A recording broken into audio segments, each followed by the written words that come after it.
আসসালামু আলাইকুম রহমতুল্লাহি ওবরাকাতুহ।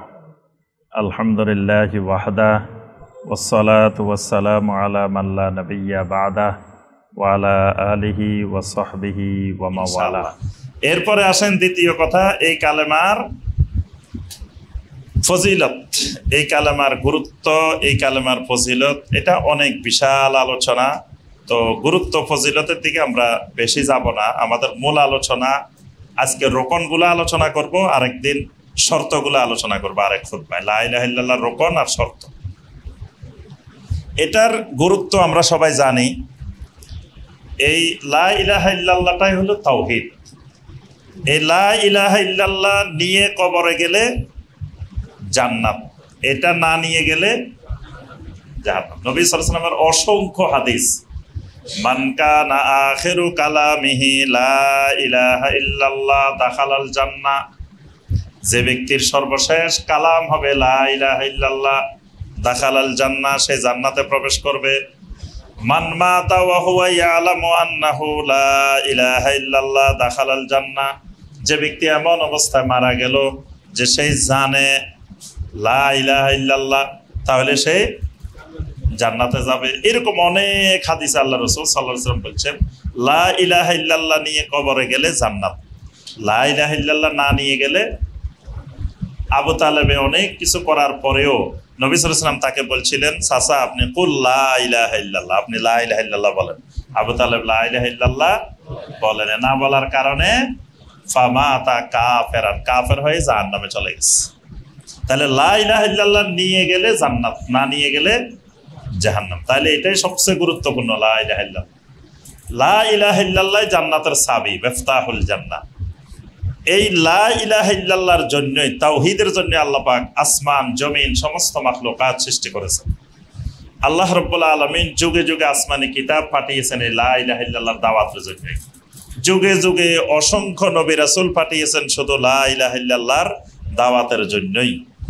লা ইলাহা ইল্লাল্লাহটা হলো আল্লাহ পাকের কোরআনে কারিমের প্রথম আদেশ, আর শিরিকের ব্যাপারেই হলো প্রথম নিষেধ কোরআনে কারিমের। তাহলে আমরা বুঝলাম এই কালেমার অনেক গুরুত্ব। এবার আসেন এই কালেমার অর্থ, লা ইলাহা ইল্লাল্লাহর অর্থ। লা ইলাহা ইল্লাল্লাহর অর্থ কি বলেন তো দেখি? লা ইলাহা ইল্লাল্লাহর অর্থ কি? লা মা'বুদা বিহাক্কিন ইল্লাল্লাহ। হ্যাঁ, এই অর্থটা সঠিকভাবে জানতে হবে। অনেক মুসলিম কালেমা এই লা ইলাহা ইল্লাল্লাহর অর্থই জানে না।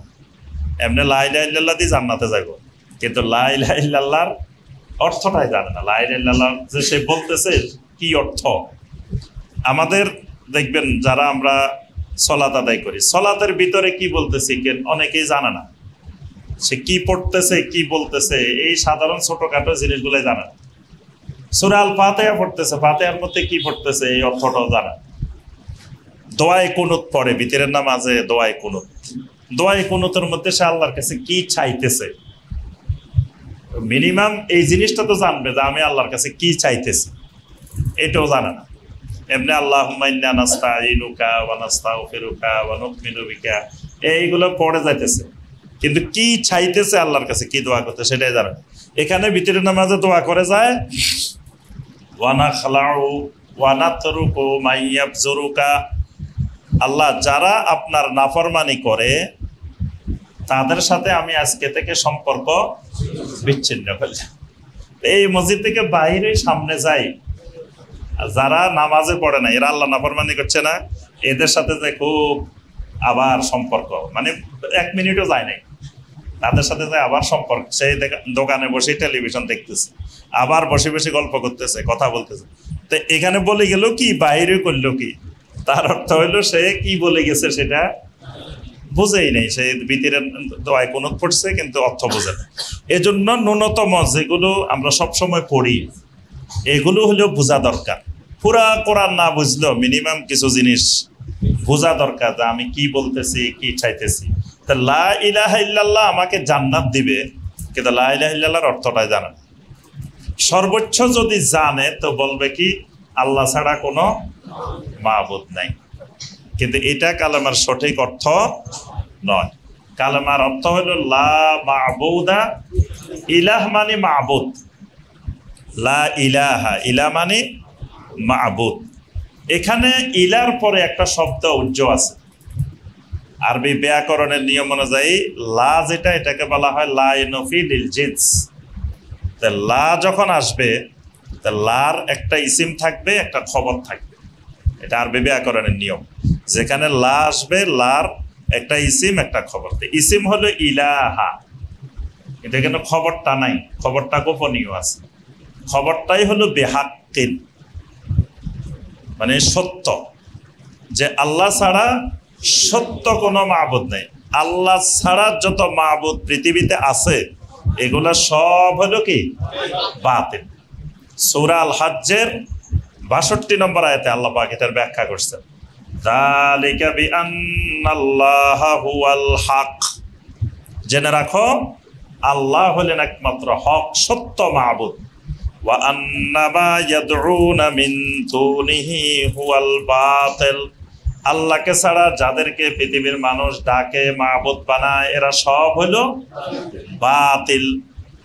তাহলে আপনি যদি বলেন যে আল্লাহ ছাড়া কোনো মাবুদ নাই, তাহলে আপনার কথার সাথে বাস্তবতার সাথে মেলে নেই। যে জিনিসের ইবাদত করা হয় তাকে বলা হয় মাবুদ। তো বাংলাদেশে দেখবেন লক্ষ লক্ষ মানুষ কবরের ইবাদত করে। কবরের ইবাদত করে না? লক্ষ লক্ষ না, কোটি কোটি মানুষ কবরের ইবাদত করে। কবরের ইবাদত কেমনে করে? কবরের উপরে ঘর বানায়, কবরের উপরে স্থাপনা বানায়, কবর উঁচু করে। অথচ নবী সাল্লাল্লাহু আলাইহি সাল্লাম বলছেন, আলী রাদিয়াল্লাহু তাআলা আনহুকে পাঠাইছেন মদিনার মধ্যে যত উঁচু কবর আছে সমস্ত কবর ভেঙ্গে সমান করে দেওয়ার জন্য। তা এখন দেখবেন বাংলাদেশে কবর উঁচু উঁচু করে বানায় রেখেছে, আবার পাকা করছে। নাহা রাসূলুল্লাহ সাল্লাল্লাহু আলাইহি ওয়াসাল্লাম আন ইউজাসসাসাল কবর। নবী সাল্লাল্লাহু আলাইহি ওয়াসাল্লাম কবর পাকা করতে নিষেধ করেছেন, কবর দেখবেন পাকা করা। আবার কবরের উপরে ঘর বাড়ি বানানো নবী সাল্লাল্লাহু আলাইহি ওয়াসাল্লাম নিষেধ করছেন, ওয়া ইউবনা আলাই। কবরের উপরে কোনো ঘর বাড়ি স্থাপনা কিছু বানানো যাবে না। আবার দেখবেন বাংলাদেশ এমন এক আজব দেশ, যে দেশে মরা মানুষের খাদেমও আছে, যে অসংখ্য হাজার হাজার খাদেম আছে বাংলাদেশে। খাদেম সাহেব কোথাকার খাদেম সাহেব? কবরের খাদেম। তো কবরে যিনি আল্লাহর ওলি বা দিনদার মানুষ, ভালো মানুষ, উনি দুনিয়া থেকে চলে গেছেন, ওনার কি খেদমত করে সে সেখানে বসে বসে? ওনার কি কোনো খেদমতের দরকার আছে? উনি এখন ওযু করে না, ওযুর পানি আনি দিব, বা ওনার মশা কামড়াইবো, মশারিটা একটু লাগাই দিব। তো খেদমত কি ওখানে? কোনো খেদমত নাই।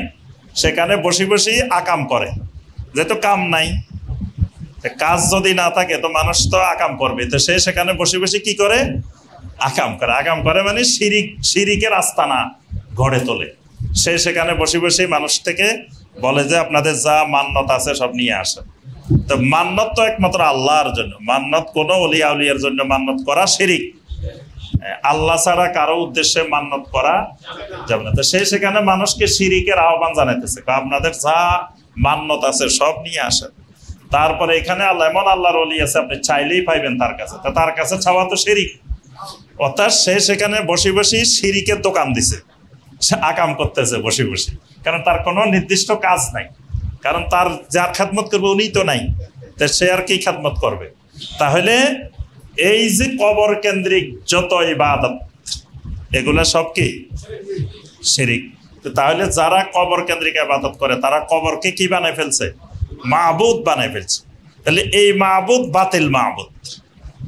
যারা আপনার গজার মাছের ইবাদত করে, কুমিরের ইবাদত করে, কচ্ছপের ইবাদত করে, আরো কত জিনিসের ইবাদত আছে বাংলাদেশে, আছে না? দেখবেন ওখানে নিয়ে নিয়ে মান্নত করে করে মাছকে খাবার দিতেছে। কি উদ্দেশ্যে দিতেছে? কয় যারটা মানে গ্রহণ হইব এটা খাইব, যারটা মানে কবুল হবে না এটা। মাছে কেমনে বুঝে কারটা গ্রহণ হইব না হইব? মাছের মধ্যে এই ক্ষমতা আছে, কুমিরের মধ্যে এই ক্ষমতা আছে, কচ্ছপের মধ্যে এই ক্ষমতা আছে। তাহলে এগুলা হলো এদেরকে মাবুদ বানাই ফেলা। কারণ ভালো খারাপ নির্ণয়কারী, আমার কল্যাণ অকল্যাণ দানকারী একমাত্র আল্লাহ রাব্বুল আলামিন। কোন মাছ, কুমির, অমুক তমুক কেউ আমার ভালো খারাপ নির্ধারণ করতে পারে না।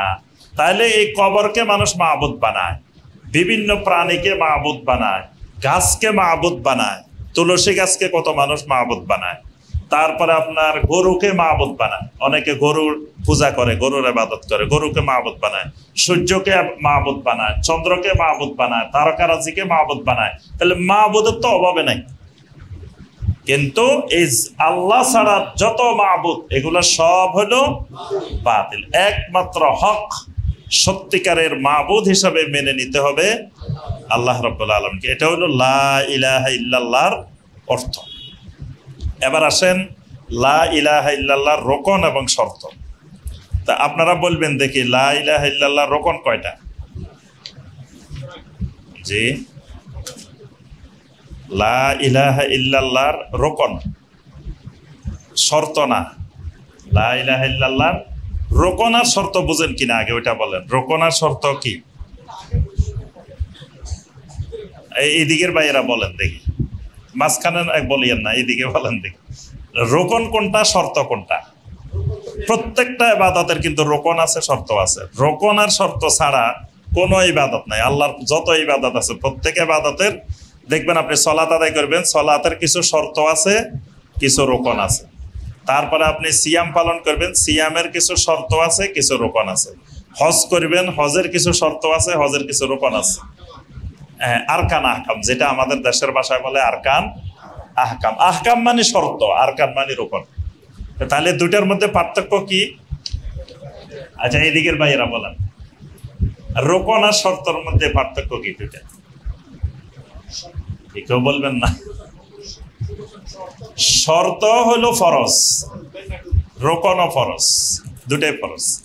পার্থক্য হলো শর্ত হলো ইবাদতটার আগে, আর রোকন হলো ইবাদতটার ভিতরে।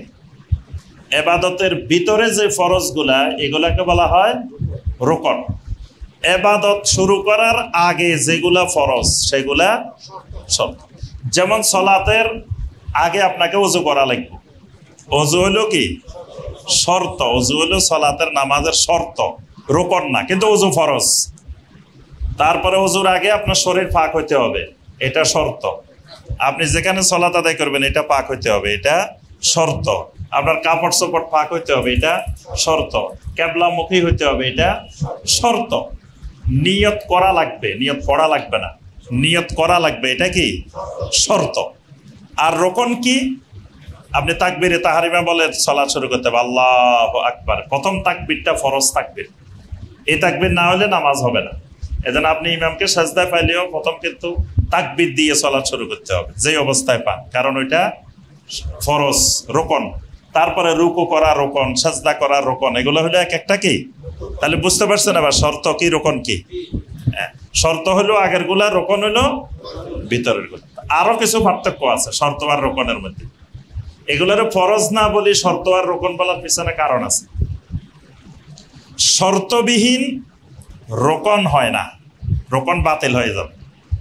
রোকনবিহীন শর্ত বাতিল হবে না। এটা হলো আরেকটা মৌলিক পার্থক্য। যেমন আপনি সলাত আদায় করতে দাঁড়াইছেন, ওযু করেন নাই, তাহলে কি আপনার সলাত হবে? শর্ত নাই, এজন্য আপনার সলাত বাতিল। কিন্তু আপনি ওযু করছেন, সলাত আদায় করেন নাই, ওযু কি বাতিল হবে? বাতিল হবে না। ওযু শর্ত, কিন্তু আপনি রোকন আদায় করেন নাই, তাই বলে কিন্তু শর্ত বাতিল হবে না, শর্ত ঠিক আছে। এটাও রোকন এবং শর্তের মধ্যে পার্থক্য। তো লা ইলাহা ইল্লাল্লাহর রোকন আছে, আবার লা ইলাহা ইল্লাল্লাহর কি আছে? শর্ত আছে। তো আপনাদেরকে জিজ্ঞেস করছি রোকন কয়টা? হ্যাঁ, রোকন প্রথমত দুইটা। আপনাদেরকে এই কালেমার ক্লাসে ভর্তি হয়ে কালেমা শিখতে হবে, মৃত্যু পর্যন্ত খালি তাওহীদ শিখবেন, কালেমা শিখবেন। আর আমল পরে, আগে ঈমান শিখতে হবে। ফাতাআল্লামনাল ঈমান কাবলা আন নাতাআল্লামাল কুরআন।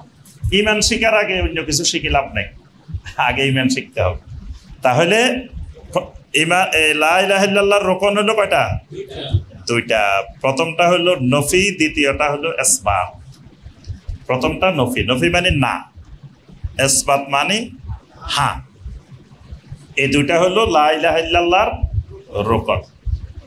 লা ইলাহা এটা হলো নফি, প্রথমে আপনাকে না করতে হবে, না। তারপরে ইল্লাল্লাহ দিয়ে হা করতে হবে। এজন্য সূত্র মনে রাখতে হবে যে না যোগ হা, না যোগ সমান সমান সমান সমান তাওহীদ, সমান সমান কি? আমার কথা বুঝতেছেন? না যোগ হা সমান সমান তাওহীদ। আচ্ছা, এবার আসেন না যোগ না সমান সমান নাস্তিক। না যোগ না সমান সমান নাস্তিক। আচ্ছা, হা যোগ হা, হ্যাঁ, হা যোগ হা শিরিক। হা যোগ হা যেটা পাইবো হা খালি মাথা ঝুঁকাইব, যেখানে যারে পাইবো খালি মাথা ঝুঁকায়, খালি মাথা ঝুঁকায়, সব জায়গায় ইয়েস, কোনো নো নাই। হুজুরে যা বলবে ঠিক কি না? ঠিক। আজ পর্যন্ত কোনোদিন শুনছেন ঠিক না ব্যাঠিক এটা বলতে শুনছেন?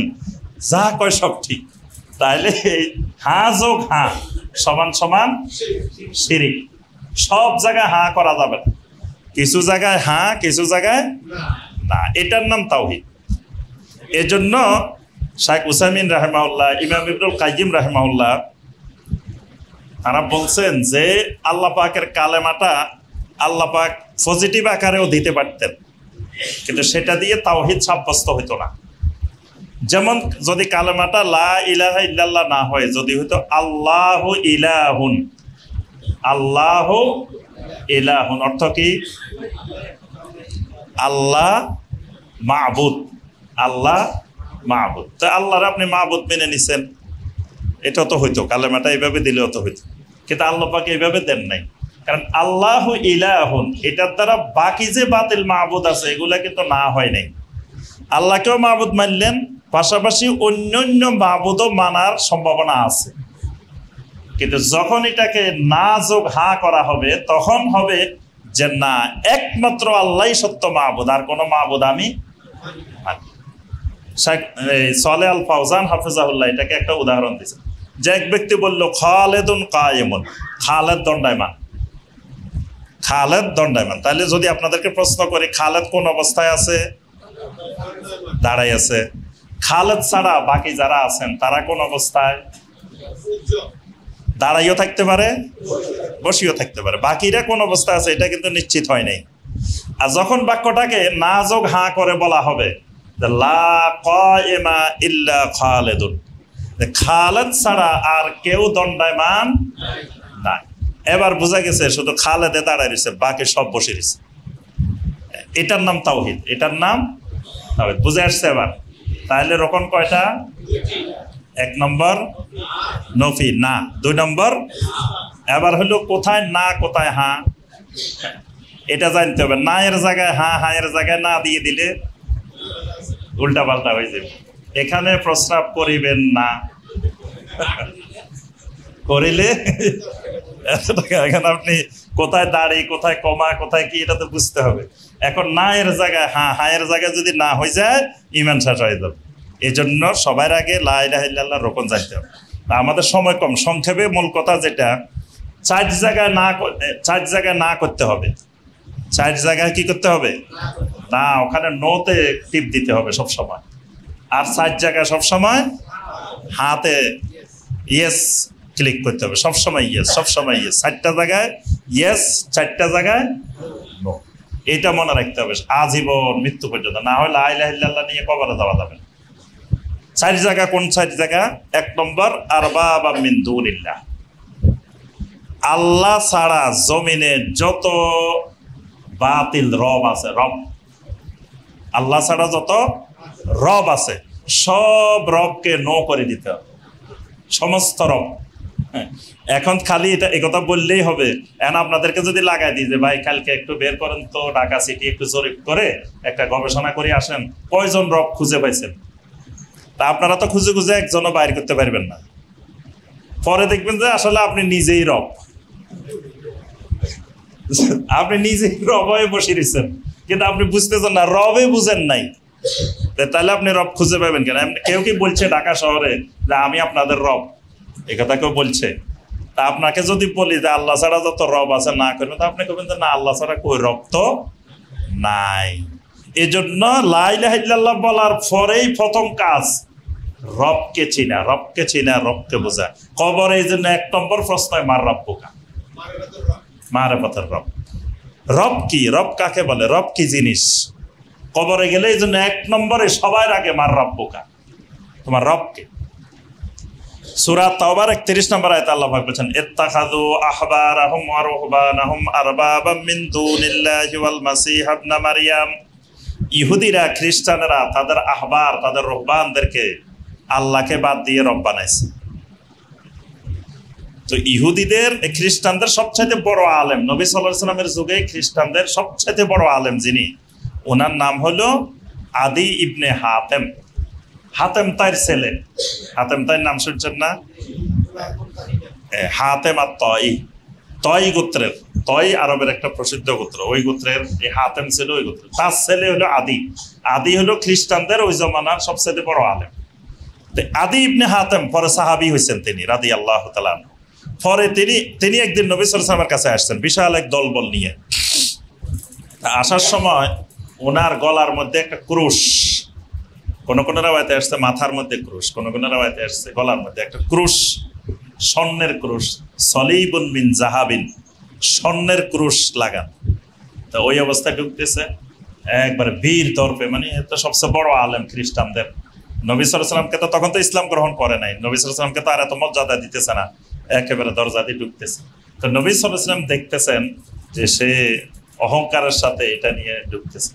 তা আল্লাহ রাসূল প্রথম তার অহংকার চূর্ণ করবেন। এখান থেকে নবী সাল্লাল্লাহু আলাইহি ওয়াসাল্লাম ইশারা দিয়ে বললেন, ইতরাহ হাযাল ওয়াসান, তোমার এই মূর্তি ফেলে দাও। এটাকে নবী সাল্লাল্লাহু আলাইহি ওয়াসাল্লাম মূর্তি বলেছেন, ইতরাহ হাযাল ওয়াসান, তোমার এই মূর্তিটা নামাও, সরাও। এটাতে হে একবারে ভয় পেয়ে গেছে, নবী সাল্লাল্লাহু আলাইহি ওয়াসাল্লামের এই আওয়াজে নরম হয়ে গেছে একেবারে, ইতরাহ হাযাল ওয়াসান। তখন সে তাড়াতাড়ি এটা খুলে ফেলে দিচ্ছে, ফেলে তারপরে নবী সাল্লাল্লাহু আলাইহি ওয়াসাল্লামের কাছে আসছে। আসার পরে নবী সাল্লাল্লাহু আলাইহি ওয়াসাল্লামের সাথে অনেক কথা হয়েছে, অনেক কথা হাদিসের মধ্যে বর্ণিত আছে। শেষে এসে আদি ইবনে হাতেম বলছে, আমি কোরআনের এই আয়াতটা তো আমি বুঝতেছি না, এই আয়াতটা তো আমাদের বাস্তবতার সাথে মিল নেই। এই সূরা তাওবার 31 নম্বর আয়াত, কি মিল নেই? বলছে আল্লাহ বলতেছেন ইহুদিরা, খ্রিস্টানরা তাদের আহবারদেরকে, রহবানদেরকে কি বানাইছে? রব বানাইছে, রব। তো উনি বলছেন আমি তো খ্রিস্টানের সবচেয়ে বড় আলেম, তো কই, আমি তো কোনোদিন মানুষকে বলি নাই যে আপনারা আমারে রব বানান। আমাদের খ্রিস্টানের একটা লোকও তো কারোর রব বানায় নাই। তা আল্লাহ বলতেছে এখানে রব বানাইছে, কই, এটা তো বাস্তবতার সাথে মিল নাই।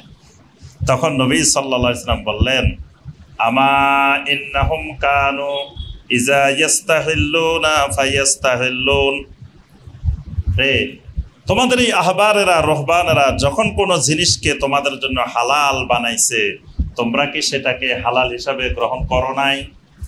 বলছে হ্যাঁ গ্রহণ করছি। আমাদের আহবারেরা, রহবান, আহবার রহবান মানে রাজনৈতিক নেতৃবৃন্দ এবং ধর্মীয় নেতৃবৃন্দ, এরা আমাদেরকে যেটা বৈধ বলছে আমরা ইয়েস বলছি যে হ্যাঁ এটা বৈধ, ঠিক আছে মেনে নিলাম। আবার এরা যখন আমাদেরকে কোনো কিছু বলছে না এটা করা যাবে না, নিষেধ, তখন আমরা বলছি হ্যাঁ ঠিক আছে করা যাবে না। নবী সাল্লাল্লাহু আলাইহি ওয়াসাল্লাম বললেন, আসলে আল্লাহ কি এটা হালাল করছেন না হারাম করছেন কিনা তোমরা যাচাই বাছাই করছো? কয় না। তখন নবী সাল্লাল্লাহু আলাইহি ওয়াসাল্লাম বলেন, এটাই হলো তাদেরকে রব বানান। মানে বিনা যাচাইয়ে তারা যা বলে সব মেনে না, তা আল্লাহর আনুগত্য বাদ দিয়ে এদেরকে রব বানাই ফেলছে। এরকম রব বাংলাদেশে হাজার হাজার আছে, আছে আছে কিনা? খুঁজলেই পাইবেন, দেখবেন একটু চোখ কান খোলা রাখলে চারিপাশে রবের অভাব নেই।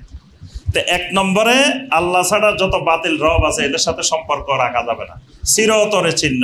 ইব্রাহিম আলাইহিস সালাম যেটা বলছিলেন সূরা আল মুমতাহিনার 4 নম্বর আয়াত, ইব্রাহিম আলাইহিস সালাম নিজের বাপেরে ডাকছেন, পুরা কওমেরে ডাকছেন, ডেকে বলছেন ইন্না বুরাউ মিনকুম ওয়া মিম্মা তা'বুদুনা মিন দুনিল্লাহ, আজকে থেকে তোমাদের সাথে তোমাদের যত বাতিল মাবুদ আছে সবার সাথে আমরা সম্পর্ক ছিন্ন করে দিলাম। খালি ছিন্ন করলাম না, কাফারনা বিকুম, তোমাদের এই সমস্ত বাতিল মাবুদদেরকে চূড়ান্তভাবে অস্বীকার করলাম, প্রত্যাখ্যান করলাম। ওয়া বাদা বাইনানা ওয়া বাইনাকুমুল আদাওয়া, তোমাদের মাঝে আমাদের মাঝে শত্রুতা চলতেই থাকবে, চলতেই থাকবে, চলতে থাকবে। কোন পর্যন্ত? হাত্তা তুমিনু বিল্লাহি ওয়াহদা, যতদিন পর্যন্ত না তাওহীদের ভিত্তিতে আল্লাহর উপরে ঈমান না আনবা ততদিন পর্যন্ত। নিজের বাপ, নিজের কাওম, আত্মীয় স্বজন তাদের সবাইকে না করে দিছে, এটার নাম হলো না করা, এটার নাম নফি। এটা হলো লা ইলাহা ইল্লাল্লাহর 1 নম্বর রুকন। আমরা বিস্তারিত ব্যাখ্যা যাচ্ছি না। 2 নম্বর আলিহাতাম মিন দুনিল্লাহ, আল্লাহ ছাড়া জমিনে যত বাতিল মাবুদ আছে এদের সাথে সম্পর্ক ছিন্ন করা। জমিনে দেখবেন অসংখ্য বাতিল মাবুদ আছে। বাতিল মাবুদ তো একটু আগে আমরা বলছি, যার ইবাদত করা হয় সেটাই মাবুদ। তা আল্লাহ ছাড়া যত কিছুর ইবাদত জমিনে করে এবং যারা করে যারা করে এদের সাথে সম্পর্ক চিরতরে না করতে হবে, নফি করতে হবে।